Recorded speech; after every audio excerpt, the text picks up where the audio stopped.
شب و روز و ماه و سالم تیره و تار بیار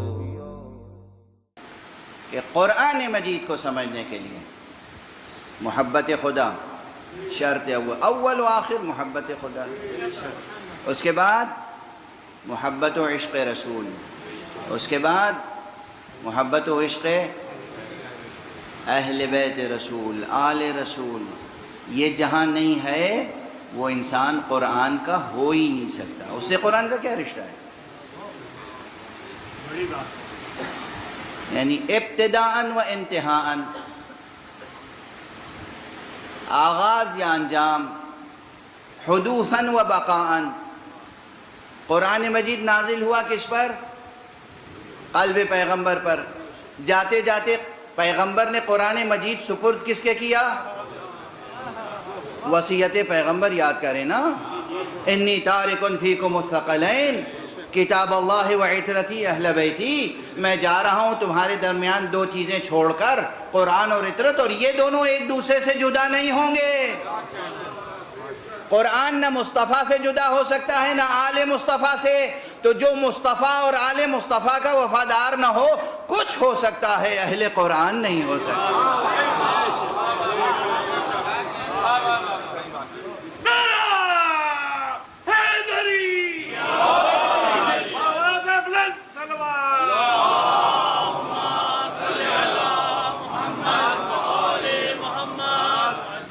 اگر اہل قرآن ہونا ہے تو سب سے پہلے قرآن کہاں سے ملے گا؟ پریس سے، بک شاپ سے، لائبریری سے. فریب میں مبتلا ہیں، نالج نہیں ہے آپ کو، ایلوژن آف نالج ہے. فریب آگہی میں مبتلا ہیں یا ابلہی میں مبتلا ہیں.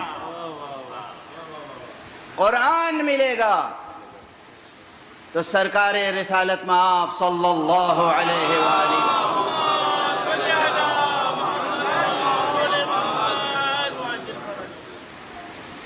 اس لیے ایسی کوئی تفسیر معتبر نہیں ہو سکتی جو اس التزام کے ساتھ لکھی جائے کہ اس میں سب کچھ تو ہو مگر کہیں رسول اور آل رسول کا ریفرنس نہ آئے. وہ تفسیر قرآن نہیں ہے، تفسیر بالرائے ہے. وہ تفسیر بالرائے ہے، تفسیر قرآن نہیں ہے. تفسیر قرآن وہی ہوگی جس میں رسول کا بار بار تذکرہ ہو. اور اب پھر ایک جملہ عرض کر دوں، یہ جملہ ضرور ماضی میں بھی عرض کر چکا ہوں متعدد بار، اور مستقبل میں بھی عرض کرتا رہوں گا ہمیشہ، کہ قرآن مجید اللہ سبحانہ و تعالیٰ نے ایسی صنعت میں نازل کیا ہے. یہ صنعت، یہ ادبی اصطلاح کے طور پر بھی استعمال کر رہا ہوں، بلکہ زیادہ غالب جنبہ وہی ہے. علوم بلاغت میں، فنون بلاغت میں ایک علم ہے، علم بدیع، جس میں صنائع اور بدائع سے بحث ہوتی ہے. یعنی آپ اپنے کلام کو کس طریقے سے سجا کر پیش کریں کہ زیادہ سے زیادہ مؤثر ہو جائے. یہ جملہ یاد رکھیے گا. کلام سجاتا کیوں ہے انسان؟ تاکہ سامع اسے پوری جاذبیت سے قبول کرے. اپنی تقریر کو، تحریر کو، شاعری کو، نثر کو انسان کیوں سجاتا ہے؟ تاکہ پڑھنے والا، سننے والا جذب ہو جائے اس میں.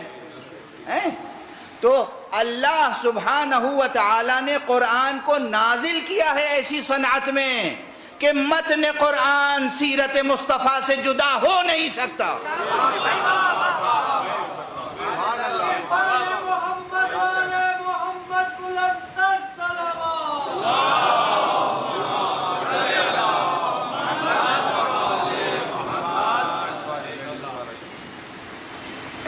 نہ قرآن رسول سے جدا ہو سکتا ہے اور نہ بنص رسول، اس لیے کہ یہ روایت صحیح السند ہے، معمولی سند نہیں ہے اس کی، بہت اصح الصحاح میں شمار کیجئے، صحیح ترین حدیثوں میں سے ایک یہ ہے تمام مکاتب اسلامیہ میں. کوئی جھٹلائے گا تو جھوٹا ہی ہوگا. پوری ذمہ داری سے عرض کر رہا ہوں، کوئی جھٹلائے گا تو جھوٹا ہی ہوگا۔ یہ صحیح ترین حدیثوں میں سے ہے، حضرت امام مسلم نے بھی لکھی ہے، امام مسلم کی صحیح مسلم میں بھی ہے، اور تمام ائمہ حدیث نے لکھا ہے۔ حضور نے جاتے جاتے کہا انی تارک فیکم الثقلین، اور یہ ایک نہیں، ایک سے زائد مقامات پر کہا ہے، بار بار کہا انی تارک فیکم الثقلین، میں جا رہا ہوں دو نفیس چیزیں، دو گراں بہا چیزیں چھوڑ کر جا رہا ہوں، ایک قرآن اور ایک میرے اہل بیت، میری عطرت، اور یہ دونوں لن یفترقا حتی یردا علی الحوض، یہ ایک دوسرے سے جدا نہیں ہو سکتے جب تک مجھ سے آ کر حوض کوثر پر ملاقات نہ کریں۔ تو جو قرآن سے وفاداری رکھنا چاہتا ہے اسے اہل بیت کا وفادار ہونا ہوگا، اور اہل بیت مصطفیٰ عطرت مصطفیٰ سے دوری اختیار کر کے کوئی قرآن سے نزدیک نہیں ہو سکتا، نہ قرآن سے نزدیک ہو سکتا ہے، نہ روز حشر مصطفیٰ کی زیارت سے مشرف ہو سکتا ہے، نہ آب کوثر سے سیراب ہو سکتا ہے۔ صلوات پڑھ دیں محمد۔